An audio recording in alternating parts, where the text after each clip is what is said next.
Hello everyone, welcome to my channel. I hope everyone is having a wonderful day. Before starting the video, please go ahead and hit the subscribe button and give this video a like up. Young and restless Phyllis heads for a mammoth meltdown that could leave not one but two relationships torn asunder. Phyllis is not okay. Her son's wife was murdered, and then the redhead was kidnapped, held captive, and nearly died. Now life is piling on.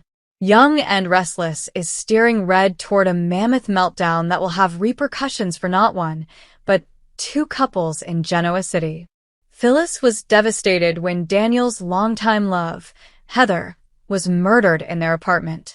But what really dialed up Phyllis's stress was her son being framed for the homicide.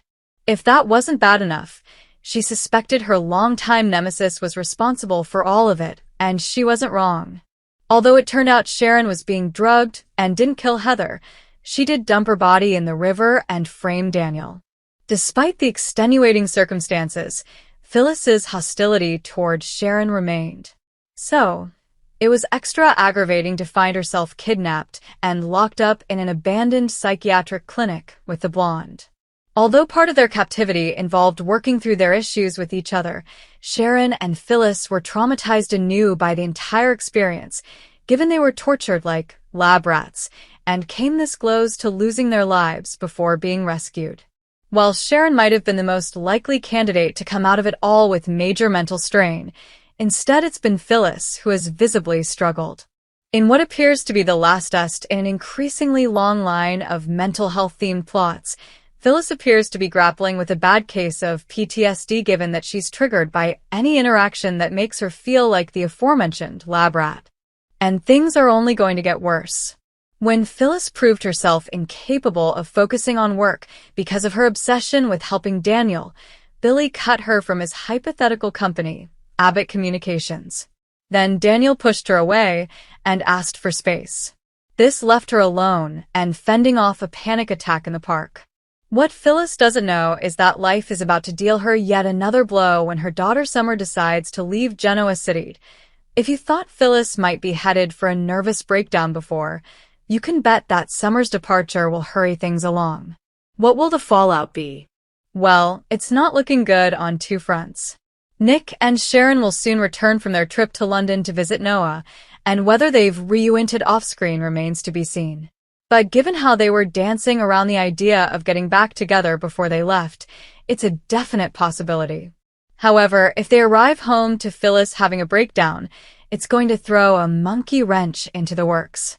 Rather than focusing on romance, they'll be catapulted into a scenario where one or both of them need to support the redhead. Despite their newly forged truce, Sharon is sure to be none too pleased if Nick throws himself into his customary hero role for Phyllis. Billy, meanwhile, is still openly struggling with guilt over firing Phyllis. Despite doing the best thing for his company, it clearly didn't sit well in his conscience. Should Phyllis have a full-blown nervous breakdown, the guy is going to feel terrible and will feel obligated to be there for her. As one might imagine, Sally will not be a fan of this, particularly given she has been telling him he has no reason to be guilt-ridden. Should he insist on riding to Phyllis's rescue, it may not only impinge on his relationship with Sally, but pivot her away from accepting his offer to come and work with him. Phyllis is absolutely headed for a mammoth meltdown, and the only question that remains is who will help pick up the pieces, and what will the fallout be for that knight in shining armor. Phyllis Summers has never been one to sit idly by while the world spins out of control. But in recent weeks, Genoa City has witnessed the return of the Phyllis, who doesn't just play with fire, she sets the entire board ablaze. And as May's sweeps approach, it's becoming clear. Phyllis is on a fast track to implosion. Her relationship with Daniel Romalotti Jr. is already strained beyond repair. Ever since the Diane Jenkins resurrection debacle and Phyllis's fake death stunt, Daniel has struggled to trust his mother. Even Lucy, ever the optimist, senses the tension in their family. Now, with Heather back in town and growing closer to Daniel, Phyllis feels her influence waning, and she's lashing out in every direction. But Daniel isn't the only one feeling the pressure. Nick Newman, Phyllis's longtime confidant and occasional romantic partner, is beginning to pull away. The spark that once defined Vic is barely a flicker. And Nick, who's grown weary of emotional turbulence, finds himself drifting toward a calmer connection with Sharon. Chapter 2. Red's Rebellion. Phyllis has always been known for her sass and spark, but what we're witnessing now is something darker. When Diane subtly gloats about her newfound respect in the Abbott family, Phyllis snaps. She sets off a domino chain of confrontations that pull in Jack, Kyle, and even Summer. Her latest scheme? Uncovering a buried financial misstep in Jabot's past and pinning it on Diane.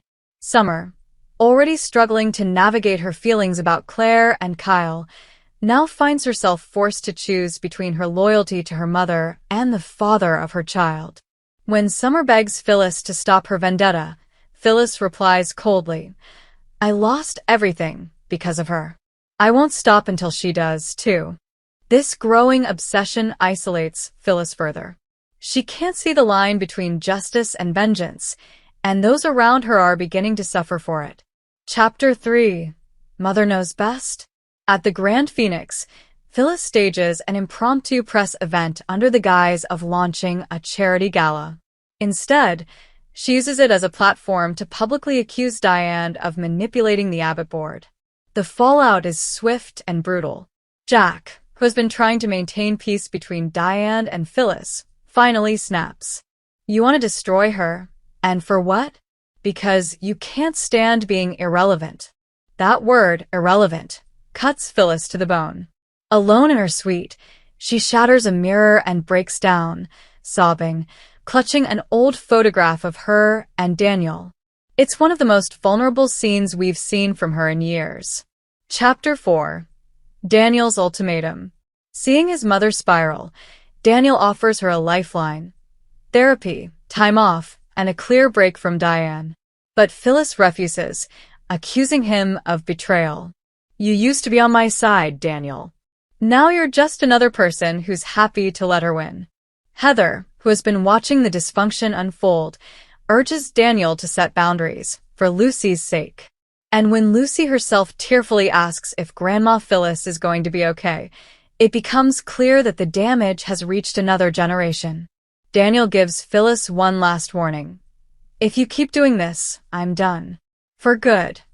But it's unclear if Phyllis can stop. Chapter 5. Nick turns away.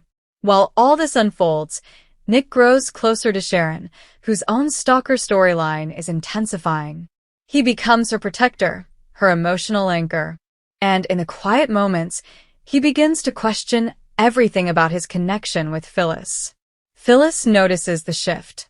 When she confronts Nick, he doesn't hold back. "You burn everything you touch, Red.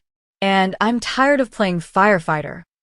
Heartbroken, Phyllis turns to alcohol, to reckless decisions, and finally to Tucker McCall, who offers her a tempting escape.